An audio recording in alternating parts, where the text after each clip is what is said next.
اعوذ باللہ من الشیطان الرجیم بسم اللہ الرحمن الرحیم۔ کلاس پری 9 اسٹوڈنٹ کیسے ہیں آپ سب؟ میں امید کرتی ہوں کہ آپ سب خیر خیریت سے ہوں گے اور اپنا اور اپنے گھر والوں کا بہت زیادہ خیال رکھ رہے ہوں گے۔ پری 9 اسٹوڈنٹس، لاسٹ ویک میں آپ لوگوں کو میں نے دہرائی دی تھی رکوع نمبر 1 کے حوالے سے، تاکہ آپ پیچھے سے بھولتے بھی نہ جائیں، کیونکہ ظاہری بات ہے کہ آیات کا ترجمہ ایک ایسی چیز ہے جو آپ فرسٹ ٹائم پڑھ رہے ہیں اور اس چیز کو یاد کرنا آپ لوگوں کے لیے تھوڑا مشکل ہوگا، تو ساتھ ساتھ ہم اس کی دہرائی بھی کرتے جائیں گے تاکہ پریویس لیسنز آپ بھول نہ چکے ہوں۔ اسٹوڈنٹس، اس ویک میں ہم چلتے ہیں اپنے نیکسٹ رکوع نمبر 3 کی طرف۔ آج ہم رکوع نمبر 3 کا ترجمہ پڑھیں گے اور اس کے الفاظ معنی کریں گے ساتھ ساتھ، اور جیسے آپ نے پریویس رکوع یاد کیے ہیں اسی طرح سے آپ یہ رکوع بھی یاد کر لیں گے۔ تو آئیے آج کے رکوع کا آغاز کرتے ہیں۔ رکوع نمبر 3 آیت نمبر 20 تا 28 ہے۔ آج کے لیکچر میں ہم 20 تا 24 آیات اس کی پڑھیں گے۔ 4 آیات آج کے لیکچر میں پڑھیں گے اور 4 آیات کل کے لیکچر میں پڑھیں گے۔ بہت ہی امپورٹنٹ آیات ہیں، اس میں ایسے کوسچنز ہیں جو کہ پیپر میں اکثر آتے ہیں، ان آیات میں سے بنائے جائیں گے۔ میں ساتھ ساتھ آپ کو ان کے حوالے سے بھی گائیڈ کرتی چلی جاؤں گی۔ تو پہلی آیت ہے، اعوذ باللہ من الشیطان الرجیم بسم اللہ الرحمن الرحیم۔ یا ایھا الذین آمنو، اے ایمان والو، یا ایھا الذین آمنو، اے ایمان والو، اطیعو، بچے اطیعو کا مطلب ہم نے چیپٹر 1 میں بھی رکوع 1 میں بھی پڑھا تھا۔ اطیعو کا مطلب کیا ہے؟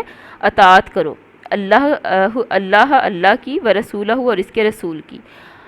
یا ایھا الذین آمنو اطیعوا اللہ ورسولہ، اے ایمان والو خدا اور اس کے رسول کے حکم پر چلو، یا خدا اور اس کے رسول کی اطاعت کرو۔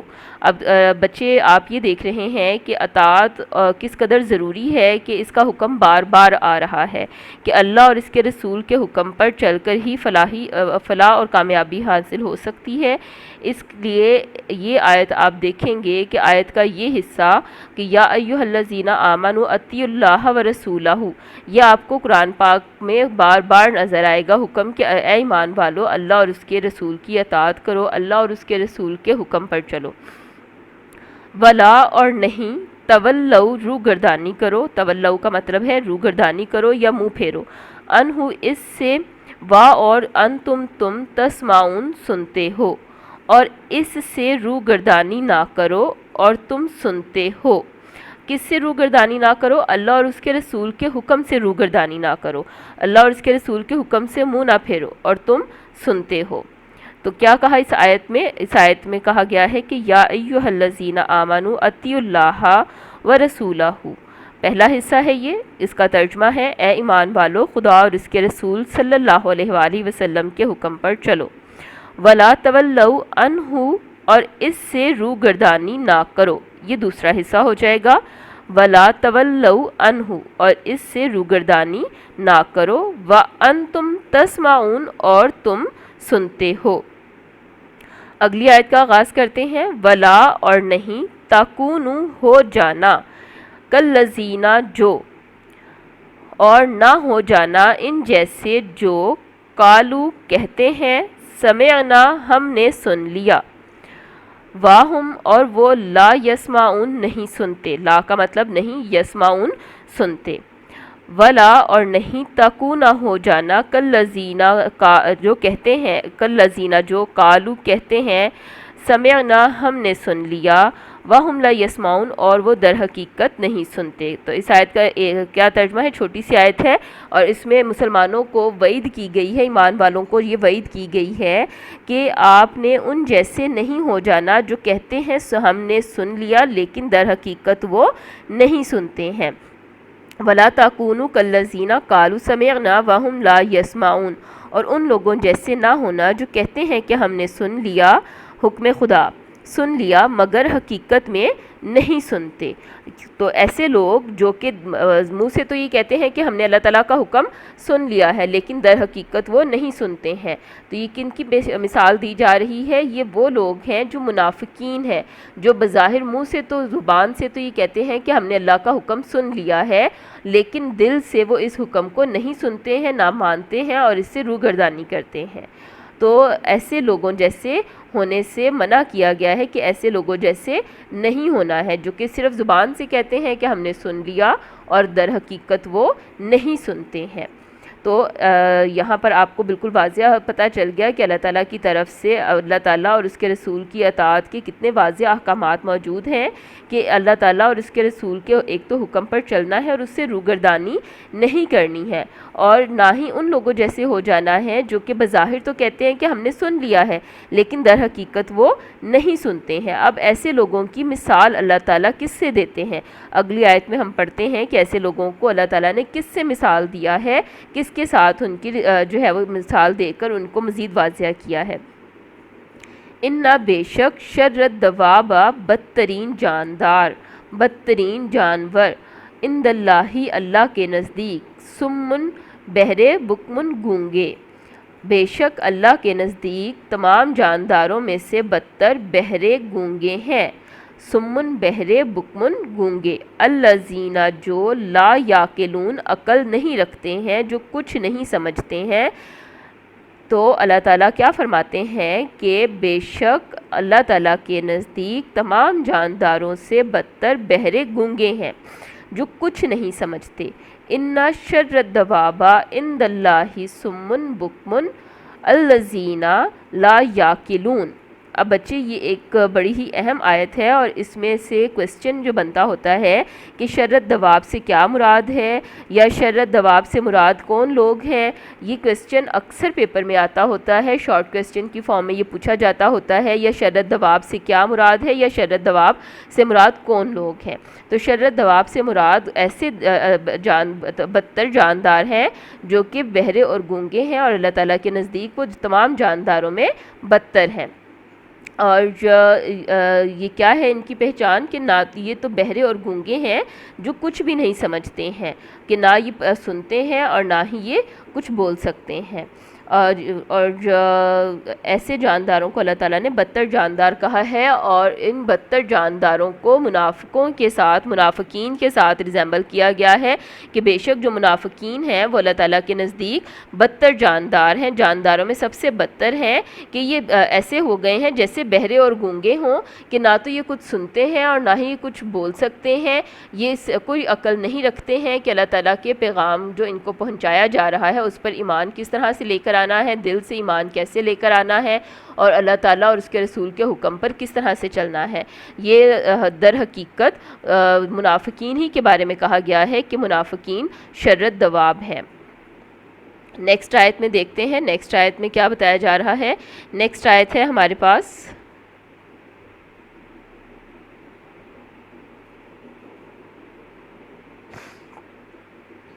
آیت نمبر 3 ہے۔